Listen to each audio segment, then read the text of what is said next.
Hello students, आज हम अपना नया चैप्टर स्टार्ट करने लगे विच इज वेव ऑप्टिक्स। जैसे सबको पता है लाइट के दो नेचर है, particle nature and wave nature. कभी वो पार्टिकल फॉर्म में एक्ट करता है, कभी वेव फॉर्म में एक्ट करता है। कुछ ऐसे एक्सपेरिमेंट्स है जो सिर्फ वेव नेचर में तभी शो कर सकता है, और कुछ लाइट के ऐसे एक्सपेरिमेंट्स भी हमें देखने को मिलते हैं जो सिर्फ पार्टिकल नेचर से एक्सप्लेन हो सकते हैं। तो आज हम वेव नेचर की स्टडी करेंगे ऑफ लाइट। जैसे हमने रे ऑप्टिक्स पढ़ा, क्या तुम ये बता सकते हो रे ऑप्टिक्स में हमने लाइट का कौन सा नेचर देखा था? उसमें हमने लाइट का वेव फॉर्म देखा था, क्योंकि हमने पढ़ा था अगर एक रे ऐसे आ रहा है, एक रे ऐसे आ रहा है, तो ये एक प्रिंसिपल ऑफ म्यूचुअल इंडिपेंडेंस क्या कहता था, ये विदाउट कुछ एक दूसरे कुछ भी नहीं करते और आगे निकल जाते हैं। तो अगर दो पार्टिकल्स ऐसे आ रहे होते और किसी पॉइंट पे आके टकराते, तब तो उनका कुछ पाथ में चेंज आना चाहिए था ना। तो ये सिर्फ अगर वेव नेचर है तभी प्रूव हो सकता है। तो हमने 11th में चैप्टर पढ़ा था वेव्स, उसमें हमने डॉपलर इफेक्ट पढ़ा था साउंड में। क्या फॉर्मूला था कि अगर क्या कहता है डॉपलर इफेक्ट, जब सोर्स कोई वेव एमिट करता है और ऑब्जर्वर उसे सुनता है, तो अगर सोर्स और ऑब्जर्वर में कुछ रिलेटिव मोशन हो रहा हो, तब हमें जो ऑब्जर्वर है उसको जो साउंड आती है सुनाई देती है, और जो एक्चुअल साउंड का फ्रीक्वेंसी है उसमें कुछ ना कुछ डिफरेंस होता है। तो हमने वहां पे एक फॉर्मूला पढ़ा था। क्या फॉर्मूला था अगर किसी को याद हो? F apparent is equal to F actual, speed of sound plus minus velocity of observer, और नीचे आता था minus plus velocity of source. ये था फॉर साउंड। ऐसे हम लाइट के लिए देखते हैं। पहले बोलते थे ये टॉपिक नहीं है सिलेबस में, बट इस पे मेंस में क्वेश्चन आ चुका है। तो क्या है Doppler effect in light? Change in apparent frequency of light seen by the observer. कहां से, किस में से change? From the actual frequency of the light emitted by the source. जो सोर्स जो लाइट एमिट करता है उसकी फ्रीक्वेंसी और जो ऑब्जर्वर को दिखाई देती है उसमें कुछ ना कुछ चेंज होता है। This is called Doppler effect. कब? When there is relative motion between them. When there is relative motion between source and observer. तो इसका जो फॉर्मूला है, क्या फॉर्मूला है? अगर ऑब्जर्वर सोर्स के पास आ रहा हो या सोर्स पास में आ रहा हो, तो क्या तुम्हें क्या लगता है, टाइम उससे कम लगेगा ज्यादा लगेगा? अगर ये पास में आ रहा है तो टाइम कब लगना चाहिए? फ्रीक्वेंसी बढ़ जाती है। तो अगर रिलेटिव मोशन एक दूसरे की तरफ हो, तो F apparent is F actual under root of C plus V upon C minus V. यहां पे ध्यान रखो, ये जो v स्पीड है ये सोर्स की स्पीड या ऑब्जर्वर की स्पीड नहीं है। This is the velocity of approach, या ये रिलेटिव स्पीड है बिटवीन सोर्स एंड ऑब्जर्वर। अगर ये एक दूसरे की तरफ अप्रोच करे तो फ्रीक्वेंसी बढ़ेगा, ठीक है, ऊपर प्लस साइन नीचे माइनस साइन। और अगर ये दूर जा रहे हो तो एफ एपरेंट का फॉर्मूला होता है f actual under root c minus b upon c plus b. यहां पे ध्यान रखना v is velocity of separation. जैसे फॉर एग्जांपल सोर्स है, ऑब्जर्वर है, तो तुम्हारे पास ये लाइट का केस है, ठीक है।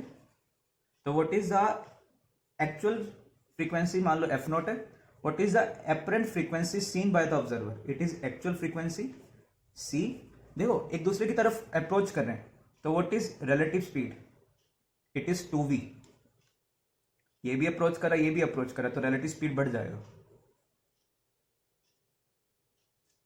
जैसे ये दोनों एक दूसरे से दूर जा रहे हैं,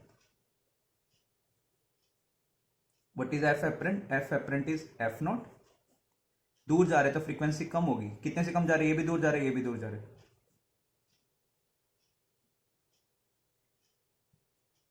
मान लो ये सोर्स इसकी तरफ जा रहा है v स्पीड से, और ऑब्जर्वर इससे दूर जा रहा है, तो v रिलेटिव इज 0। तो तुम्हारे पास एफ एपरेंट और एफ एक्चुअल बराबर आ जाएंगे। तो डॉपलर इफेक्ट कब दिखाई देता है? जब रिलेटिव मोशन हो। अब इस केस में दोनों की रिलेटिव वेलोसिटी नहीं है, जितना डिस्टेंस ये जा रहा है इतना ही डिस्टेंस ये जा रहा है, इनके बीच का डिस्टेंस कांस्टेंट रह रहा है। तो v रिलेटिव इज 0, तो एफ एपरेंट जो ऑब्जर्वर को दिखाई देगी और जो सोर्स ने एमिट की वो दोनों सेम होंगे। क्वेश्चन देखो, observer is moving toward source with velocity 10 की power 8 metre per second. Find apparent frequency of light seen by observer if actual frequency of light emitted by source is this. तो what is the apparent frequency? F apparent is F actual under root C, C speed of light कितना होता है ये vacuum में 3 into 10⁸ metre per second. तो सी ये towards the source move कर रहा है और सोर्स तो मूव नहीं कर रहा, कुछ बताया नहीं गया, तो सोर्स रेस्ट पे और ऑब्जर्वर मूव कर रहा है, तो फ्रीक्वेंसी बढ़ेगा, तो ऊपर प्लस साइन और नीचे आएगा मेरे पास माइनस साइन। तो यहां से सॉल्व कर लो, ये ऊपर हो गया 4 इंटू 10⁸, नीचे हो गया 2 इंटू 10⁸, तो दिस इज 6√2 इंटू 10⁻14 हर्ट्ज। इसमें स्पेशल केस देखो, अगर स्पीड जो v रिलेटिव है चाहे ऑब्जर्वर का चाहे सोर्स का, वो स्पीड ऑफ लाइट से बहुत ज़्यादा कम हो, और जनरली ये केस होता भी है। जैसे जनरली हम देखते हैं कि भाई किसी की स्पीड है सोर्स की 100 मीटर पर सेकंड, 200 मीटर पर सेकंड, जबकि लाइट की स्पीड तो कितनी है 3 इंटू 10⁸ मीटर पर सेकंड। तो जनरली जब ये केस होता है तो हम एफ एपरेंट को क्या लिखते हैं? देखो, F apparent is F actual, ये हो गया सी प्लस बी, सी माइनस बी, है ना। तो अगर मैं देखूं, इसको मैं लिख रहा हूं सी प्लस वी की पावर 1/2 और ये ऊपर आके सी माइनस वी की पावर 1/2। मैं यहां से सी कॉमन निकाल रहा हूं, या दोनों से मैं सी कॉमन निकाल लेता हूं, तो क्या बनता एफ एपरेंट। अगर ऊपर से सी कॉमन निकालोगे 1 प्लस वी बाई सी, और नीचे से अगर सी कॉमन निकालोगे 1 माइनस वी बाई सी, ये सी से सी कट गया। तो अब हम क्या करेंगे, यहां पे ना बाइनोमियल थ्योरम अप्लाई करोगे। बाइनोमियल थ्योरम क्या कहता है? This is -1/2। बाइनोमियल थ्योरम क्या कहता है? यूजिंग बाइनोमियल थ्योरम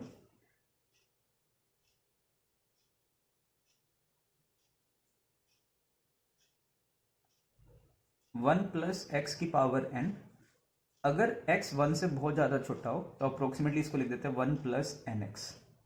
तो इसमें क्या करोगे, it is f actual 1 plus, अगर v c से बहुत छोटा है तो v बाई सी 1 से बहुत छोटा होगा,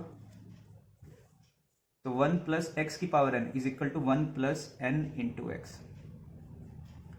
और यहाँ पे भी 1 प्लस ये माइनस और ये फिर से -1/2 v बाई सी। तो देखो क्या हो गया, ये 1 plus b by two c, 1 plus b by two c का स्क्वायर बन गया। फिर से बाइनोमियल थ्योरम लगा दो, तो what is f apparent? F actual 1 plus n x, तो f actual into 1 plus v by c. या अगर मैं डेल्टा एफ पूछूं, f apparent is equal to, ये हो गया f actual plus f actual into v by c. F apparent minus f actual by f actual is equal to v by c, या delta F by f, change in frequency by actual frequency is equal to v by c. ये formula तुम्हें याद करना है। अगर relative speed toward हो तो ये पॉजिटिव आ जाएगा, अगर रिलेटिव स्पीड दूर जा रहा हो या वेलोसिटी ऑफ सेपरेशन हो रहा हो तो यहाँ पे माइनस साइन लगा देना। सिमिलरली फ्रीक्वेंसी क्या होता है, lambda into f is equal to c, या lambda is equal to c by F. तो अगर इसको भी सोल्व करोगे तो तुम्हारे पास क्या आएगा, जैसे हम पावर रूल में देखते थे ना कि चेंज निकालना हो, या एरर्स में देखते थे कि z इज इक्वल टू कुछ भी a की पावर p, ठीक है, b की पावर q, c की पावर r। तो यहाँ पे क्या लिखते थे, delta z by z is p times delta a by a plus q time delta b by b और plus r times delta c by c। Errors में तो क्योंकि ऐड होते हैं, अगर चेंज लिखना हो, जैसे यहाँ पे हम चेंज लिखेंगे तो c के ऊपर जाके पावर होगी -r, तो -r times delta c by c।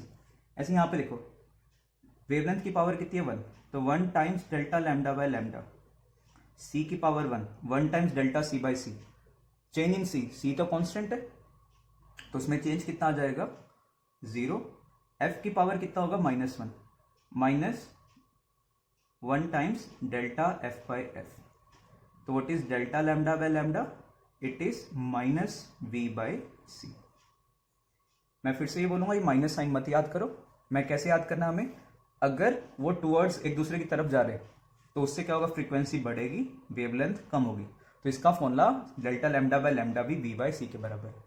But ये कब है, अगर वी सी से बहुत ज़्यादा छोटा हो, क्योंकि ये रूल्स कब वैलिड होते हैं, जब तुम्हारे पास एरर 5% या उससे छोटा हो। तो ज़्यादा बड़े चेंजेस के लिए फिर हम इस तरीके से सॉल्व करेंगे। यही सेम तुम डिफ्रेंशिएशन से भी फाइंड कर सकते हो, ठीक है। जैसे यहाँ पे अगर मैं f के रिस्पेक्ट में इसे डिफ्रेंशिएट कर दूं, तब भी मेरे पास ये सेम फॉर्मूला आ जाएगा। जैसे अगर मैं डिफ्रेंशिएट करके करता तो क्या लिखता, d lambda by d f, c तो कॉन्स्टेंट है, 1 बाय एफ का differential minus 1 by f square. तो यहाँ से आ गया delta lambda is equal to minus c by f square into delta f. यहाँ से इन दोनों को डिवाइड कर लो, ठीक है। तो क्या आएगा, delta lambda by lambda is equal to delta F by F minus of delta F by F. तो ये सारे के सारे जो रूल्स आते हैं ना, ये सारे के सारे हम डिफ्रेंशिएशन से भी फाइंड कर सकते हैं।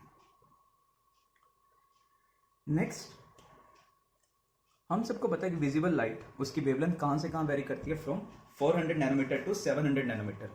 रेड कलर का वेवलेंथ है 700, वॉयलेट का है 400। और मान लो कोई भी तुम्हारी विजिबल लाइट है वो बीच में कहीं लाई कर रही है। अगर मेरी वेवलेंथ इंक्रीज करे तो वो किस तरफ अप्रोच करेगी, रेड की तरफ। तो इसको बोलते हैं रेड शिफ्ट। और अगर तुम्हारी जो वेवलेंथ है वो डिक्रीज करे, उसको बोलते हैं ब्लू शिफ्ट। तो अगर हमने देखा कि भाई जब रिलेटिव मोशन होता है सोर्स और ऑब्जर्वर के बीच में, फ्रीक्वेंसी चेंज करती है, वेवलेंथ चेंज करता है। तो अगर वेवलेंथ बढ़ेगा तो उसको हम बोला जाता है रेड शिफ्ट, वेवलेंथ इंक्रीजेस। और अगर वेवलेंथ डिक्रीज करे तो it is called blue shift.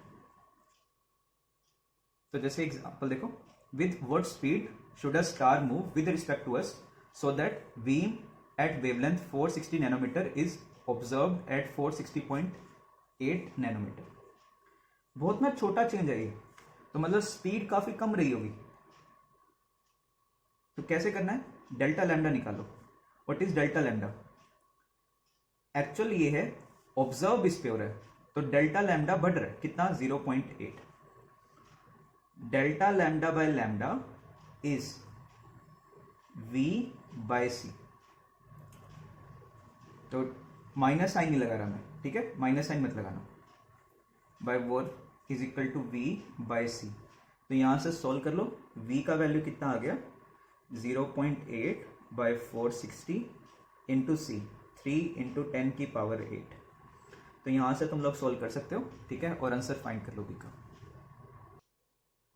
Solve करके इसको कितना आ रहा है, 2.4 बाय 460 इंटू 10 की पावर 8, या ये कितना हो गया तुम्हारे पास 24, ठीक है, बाय 4.6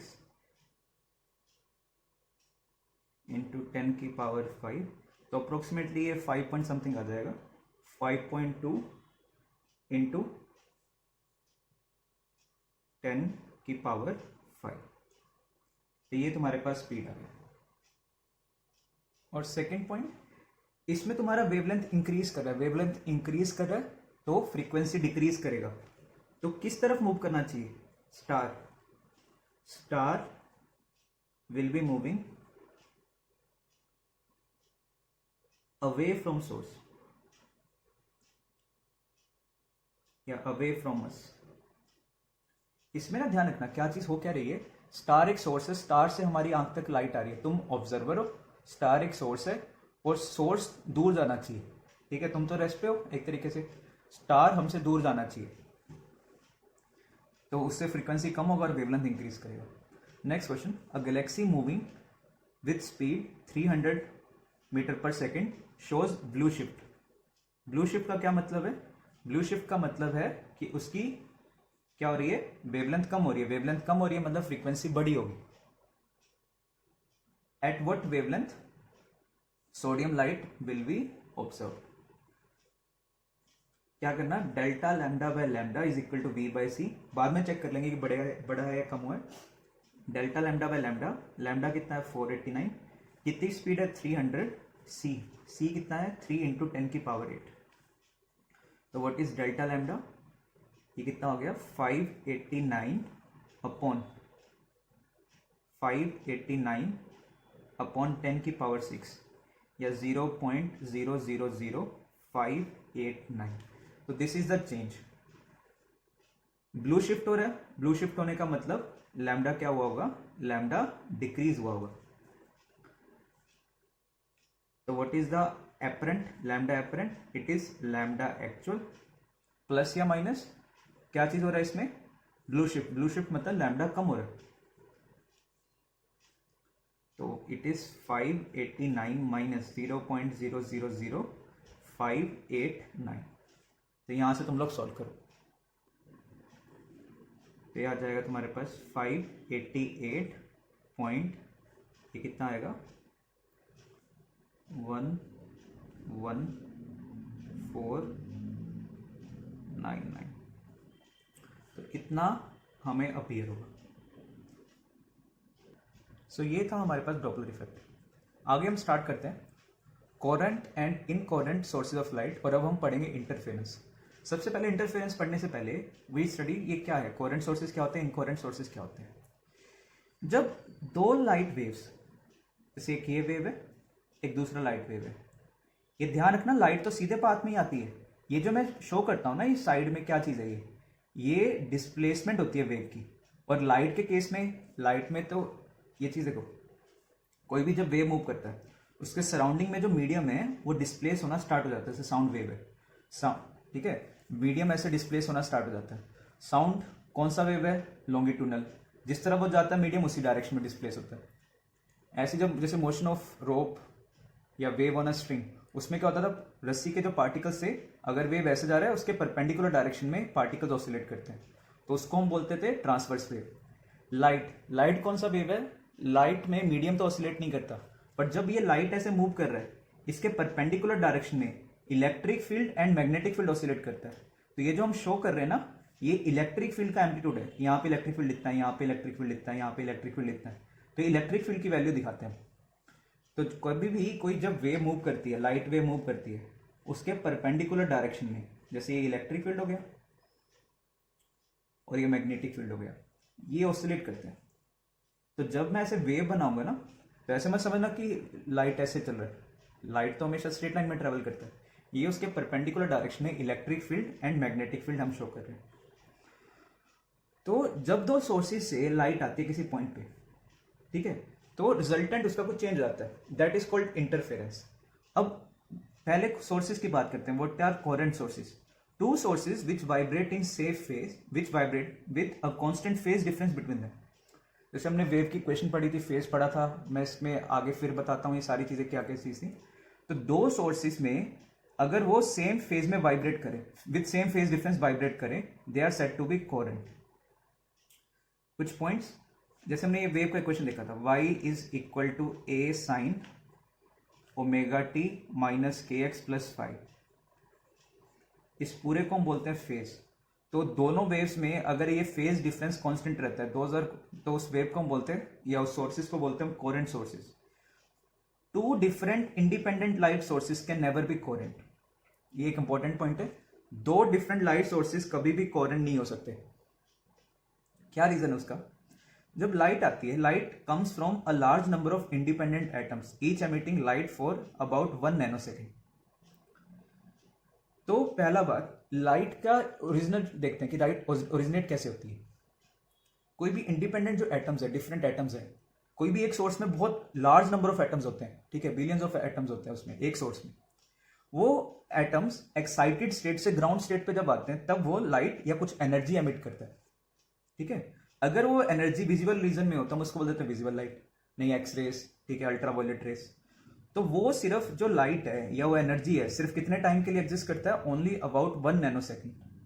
तो डिफरेंट सोर्सेज, कभी एक इलेक्ट्रॉन एक्साइट हो गया, कभी दूसरा एक्साइट हो गया, कभी किसी एटम का एक्साइट हो गया। तो पहली बात तो वो इतने नैनोसेकंड के लिए एग्जिस्ट करता है, तो दो को कभी भी इंटरफेरेंस हम करा ही नहीं पाएंगे, इनका फेज डिफरेंस कांस्टेंट रख ही नहीं पाएंगे। ये अभी सोर्स है, इसके बाद कोई और सोर्स हो जाएगा। जैसे इस सोर्स में बहुत लार्ज नंबर ऑफ एटम्स है, एक सोर्स से आ गई, एक एटम से आ गई, फिर दूसरे से आ गई, फिर तीसरे से आ गई, तो इनका आपस में मैच कर पाना या फेज डिफरेंस कांस्टेंट रह पाना पॉसिबल ही नहीं। Even if they were emitting light under certain conditions based from different atom, will differ in their initial phase. उनका initial phase, this is total phase. t0 पे x0 पे जो phase होता है this is called initial phase, phi is called initial phase. Initial का मतलब है t0 पे। तो सबका ये इनिशियल फेज भी डिफरेंट होता है। मान लो तुमने ओमेगा भी सेम कर दिया, के भी सेम कर दिया, बट इस सोर्स में पहले इसका कुछ स्टार्टिंग में कुछ और फेज था, अब कोई नया आइटम आ गया इसकी जगह, उसका फेज कुछ और होगा। तो कभी भी दो फेजेस मैच ही नहीं कर पाते, उसके इनिशियल फेज ही नहीं मैच कर पाते। तो ये आपस में कभी भी तुम्हारे पास कोहेरेंट या फेज डिफरेंस कांस्टेंट नहीं हो सकता। तो इसके लिए हम क्या करते हैं, we use a monochromatic source. Monochromatic source क्या होता है, मैंने भी तुम्हें बताया कि कोई भी लाइट कैसे एमिट होती है, एक एटम एक्साइट होता है फिर वो डी एक्साइट होता है, तो उसमें जो एनर्जी रिलीज करता है वो दैट इज कॉल्ड, क्या कहते हैं उसे, तब लाइट एमिट होती है। अब एटम डिफरेंट डिफरेंट एनर्जी से एमिट कर सकता है। तो मोनोक्रोमेटिक सोर्स क्या होता है, ये सिर्फ एक ही वेवलेंथ या एक ही फ्रीक्वेंसी एमिट करता है। मोनो मतलब सिंगल, क्रोमेटिक मतलब कलर या सिंगल वेवलेंथ या सिंगल फ्रीक्वेंसी। तो मोनोक्रोमेटिक सोर्सेज कौन से होते हैं, a source of single wavelength और सिंगल फ्रीक्वेंसी। पहली बात हम मोनोक्रोमेटिक सोर्स यूज करेंगे। दूसरा पॉइंट, हम सिंगल सोर्स को ही मल्टीपल सोर्सेज में स्प्लिट कर देंगे, वो आगे समझाऊंगा कैसे। हम सिंगल सोर्स की लाइट को, जैसे ये सोर्स है, इससे लाइट आ रही है ऐसे, हम इसी लाइट के जो ये इस डिफरेंट डिफरेंट सोर्सेज बना लेंगे। जैसे एक सोर्स बना लिया, के सोर्स बना लिया, के सोर्स बना लिया। तो सिंगल लाइट के क्या कहते हैं, टू और मोर सब sources of a monochromatic source.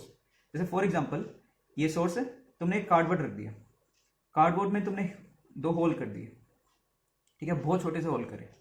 अब यहां से जो लाइट जाएगी और यहां से जो लाइट जाएगी वो इसी सिंगल सोर्स से आ रही है, तो कोई 2 डिफरेंट सोर्सेज तो नहीं थे।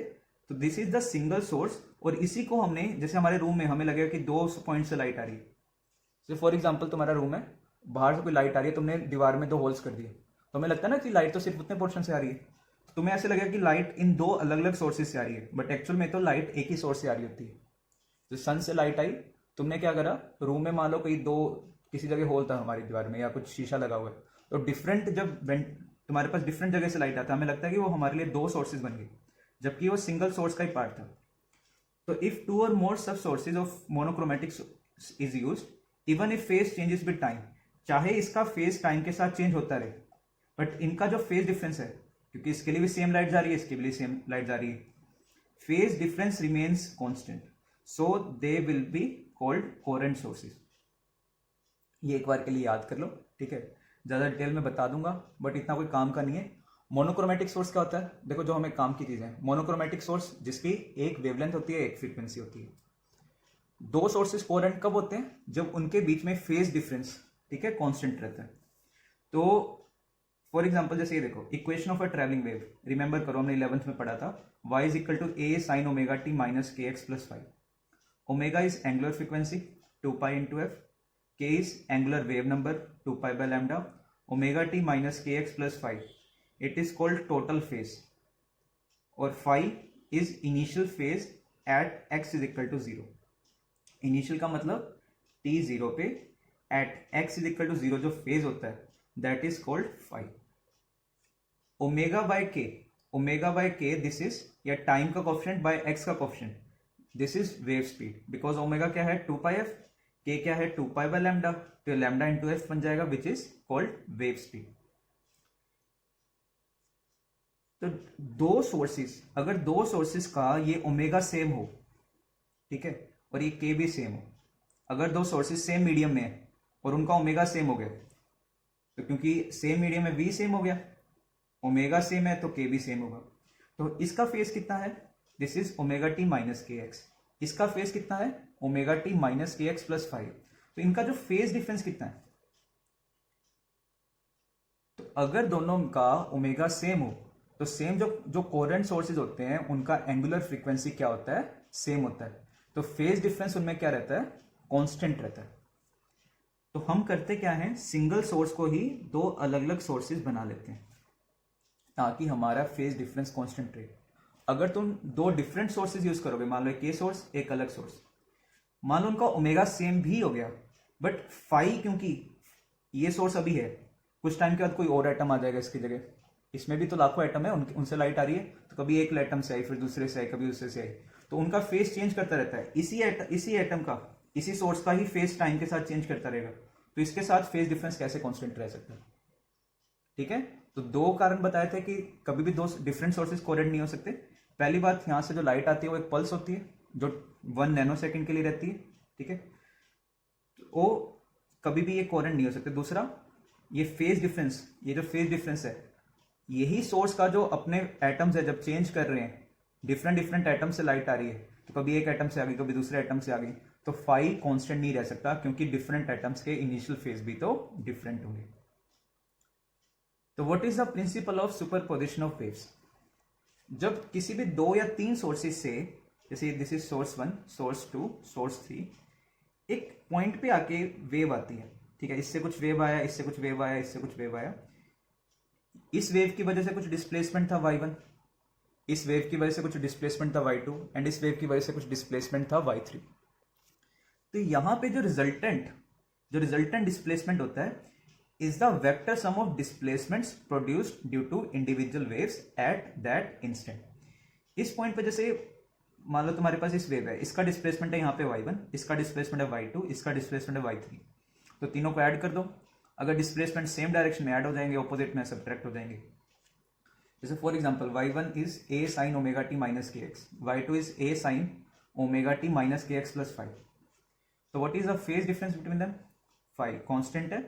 तो इनका जो इंटरफेरेंस जब करोगे तो रिजल्टेंट जो आती है वेव, वो भी एक वेव होती है। देखो, इनको एडिशन करो, y1 plus y2, y resultant is y1 plus y2, a मैंने कॉमन ले लिया, what is sine a plus sine b? It is 2 sine a plus b by 2 omega t minus k x, 2 omega t minus 2 omega plus 5 by 2 cos a minus b या b minus a by 2, बात एक ही है, तो आ जाएगा 5 by 2।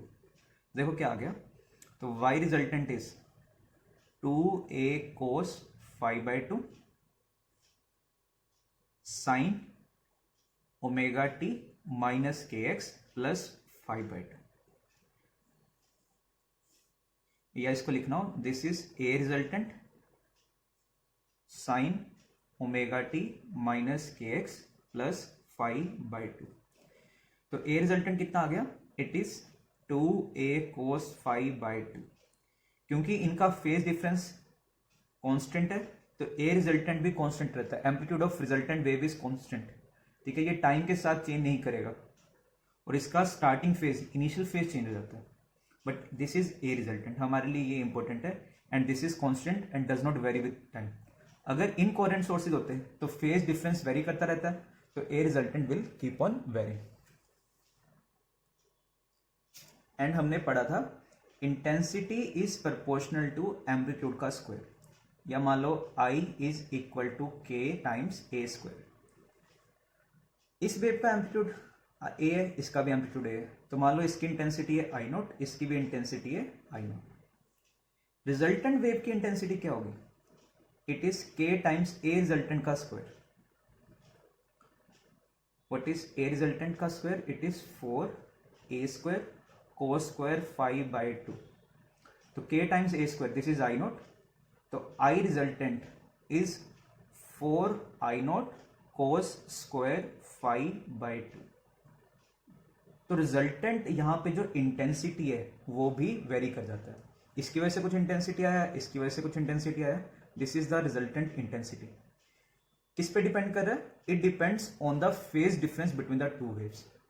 Incoherent sources में phase difference very करता है, तो I रिजल्टेंट भी फेज डिफरेंस टाइम के साथ वेरी करता रहता है, कभी कुछ फेज डिफरेंस आ गया, कभी कुछ फेज डिफरेंस आ गया, क्योंकि उनका ओमेगा भी डिफरेंट होता है, तो ओमेगा डिफरेंट होगा, फेज डिफरेंस भी वेरी करता है, तो I रिजल्टेंट भी टाइम के साथ चेंज करता रहता है, तो उसको हम सस्टेन्ड इंटरफेरेंस नहीं कहते। बट यहां पे Y तो देखो टाइम के साथ वेरी कर रहा है, बट एम्पलीट्यूड कांस्टेंट है, और एवरेज इंटेंसिटी जो होती है वो किस पे वेरी करती है, वो किस पे डिपेंडेंट करती है? एम्पलीट्यूड पे। तो एम्पलीट्यूड क्योंकि टाइम के साथ चेंज नहीं करा, तो यहाँ पे जो इंटेंसिटी है वो भी टाइम के साथ वेरी नहीं करेगी, टाइम के साथ कांस्टेंट होगी, और कितनी होगी? It is 4I nought cos square 5 by 2।